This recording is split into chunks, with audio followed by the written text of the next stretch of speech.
प्रसन्नता ज्ञानगताभिषेकतस् तथा न ममले बनवास दुःखतः। वो तो कह रहे हैं माता जानकी से कि जानकी मुझे अयोध्या में कुछ अनुचित सा लग रहा है।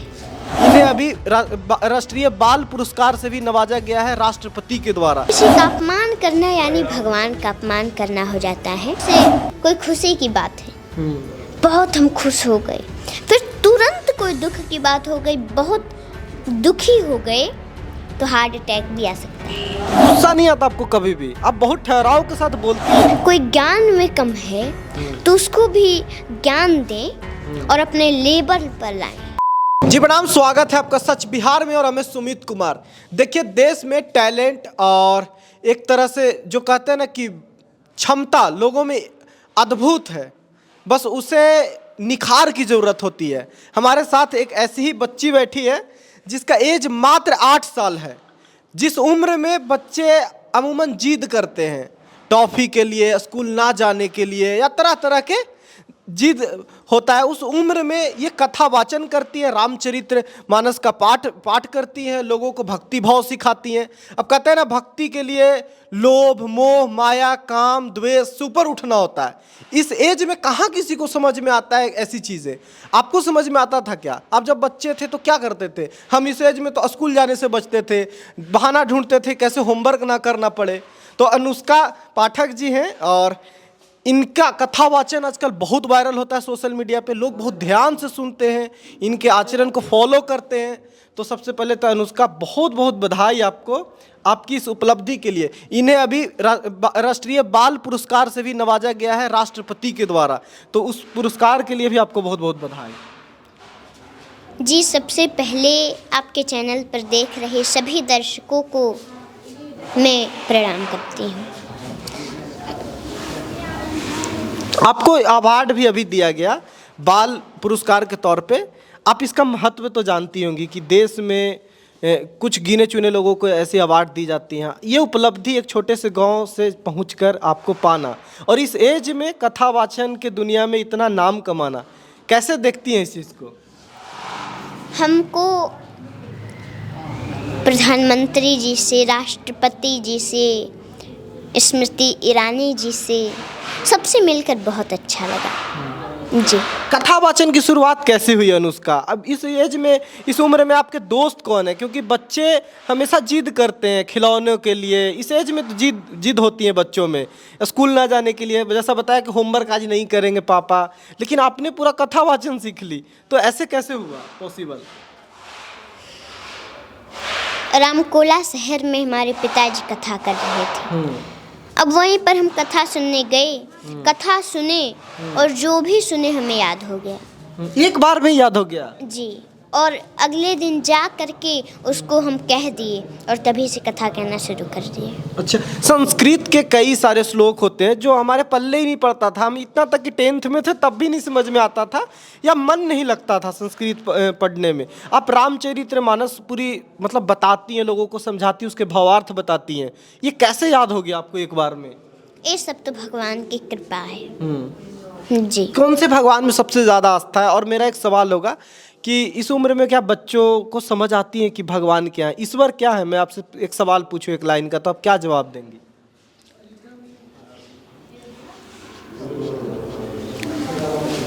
देखिए, अब भगवान को मानने का तो हम सबको मानते हैं। जी,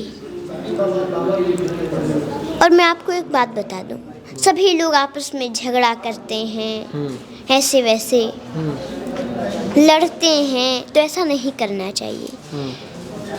किसी का अपमान करना अच्छा नहीं है, क्योंकि सबके हृदय में वही प्रभु परमात्मा विराजमान है। और किसी का अपमान करना यानी भगवान का अपमान करना हो जाता है। तो किसी को झगड़ा नहीं करना चाहिए और हम भगवान को बहुत मानते हैं। गुस्सा नहीं आता आपको कभी भी? आप बहुत ठहराव के साथ बोलती हैं। इतना ठहराव के साथ, समझदारी के साथ बोलना कहाँ से सीखा आपने? ये कैसे आया आपने?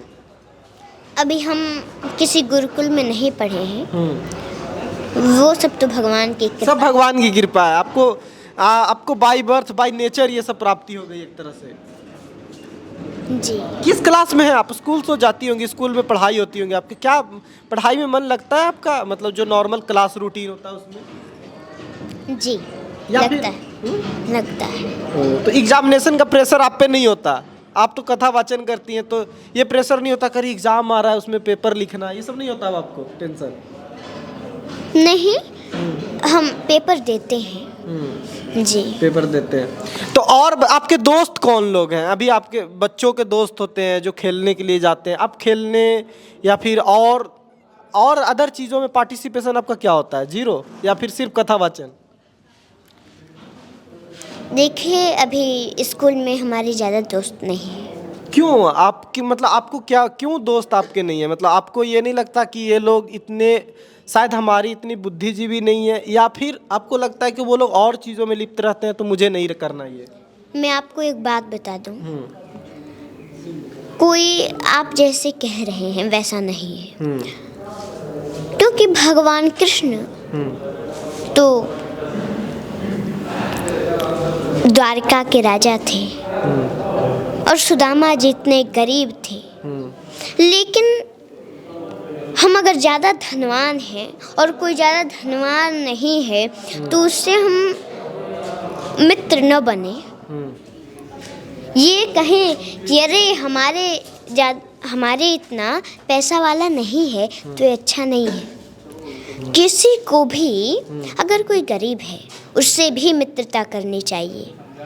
कोई ज्ञान में कम है तो उसको भी ज्ञान दें और अपने लेवल पर लाएं, पर कभी ये नहीं सोचना चाहिए कि हम किसी को, कोई हमारे बराबरी में नहीं है तो मुझसे मित्र न बने। अच्छा, किसी से आपको ईर्ष्या नहीं होती? मतलब कि उसके पास अच्छा चीज़ है ये तो हमें, मेरे पास भी होता। आप जिद करती हैं कि नहीं मम्मी पापा से, कोई से भी किसी भी बात के लिए? नहीं। क्यों नहीं करती?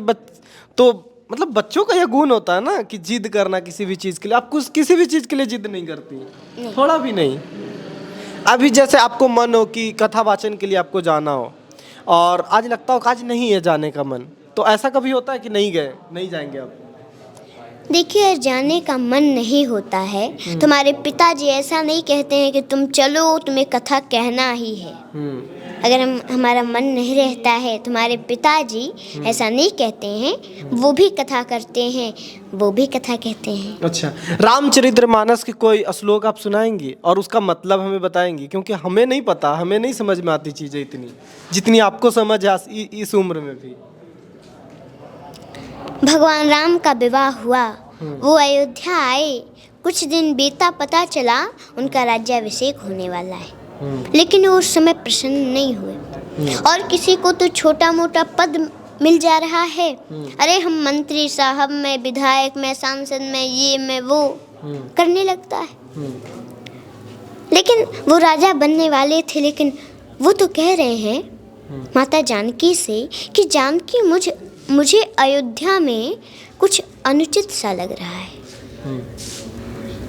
चारों भाइयों का एक साथ जन्म हुआ, एक साथ पढ़े, एक साथ उपनयन संस्कार हुआ, एक साथ विवाह भी हुआ, लेकिन मुझे अकेले राज्य क्यों दिया जा रहा है?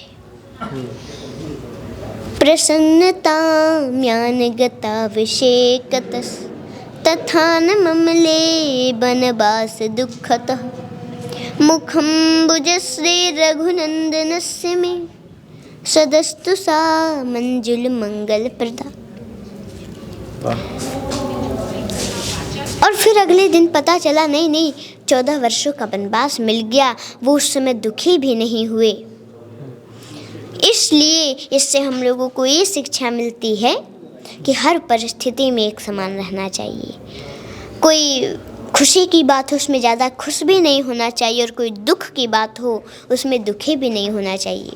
क्योंकि जैसे कोई खुशी की बात है, बहुत हम खुश हो गए, फिर तुरंत कोई दुख की बात हो गई, बहुत दुखी हो गए, तो हार्ट अटैक भी आ सकता है। लेकिन ये समझ बहुत बड़े बड़े लोगों में नहीं होती। इतनी कम उम्र में ये समझ होना और ये स्थिरता लाना भी तो एक चैलेंजिंग है ना। मतलब एक तरह से पॉसिबल नहीं है। छोटी सी बच्ची है, लेकिन क्षमता, गुण और बुद्धि जो कहते हैं ना, वो किसी भी एज उम्र का मोहताज नहीं होता। और इसी के बदौलत ये कथावाचन करती हैं, लोग सुनने आते हैं, बहुत मोहित होकर सुनते हैं। कई बार आप देखते हो ना कि मतलब ऐसा नहीं है, यहाँ पे कथावाचन के लिए जो लोग भी आते हैं उस उम्र का मोहताज नहीं है कि इस उम्र के लोग इतने अच्छा कथावाचन कर सकते हैं या इनमें इतनी बुद्धि होगी। तो इन सबसे ऊपर उठ के जब लोग इन्हें सुनते हैं, क्यों सुनते हैं, क्यों इनके बातों पे मोहित होते हैं, ये आपको देख सकते हैं। हमारी बातों में भी ठहराव जो है ना, वो सबसे इम्पोर्टेंट हमें दिखा कि ठहराव है। हमारे अंदर अब भी ठहराव नहीं है। हम लोगों ने इतना रिपोर्ट किया, न्यूज़ रिपोर्ट करते हैं, लगातार बोलते हैं, लेकिन वो ठहराव नहीं है। सबसे इम्पोर्टेंट लाइफ में भी यही है कि ठहराव हो, लेकिन इसे एक जीवन में ढालना बहुत मुश्किल होता है। आप लोग क्या इस वीडियो के बारे में राय रखते हैं, कमेंट करके बताइएगा। बाकी राय जरूर ही दे जाइएगा। देखते रहिए सच बिहार। नमस्कार।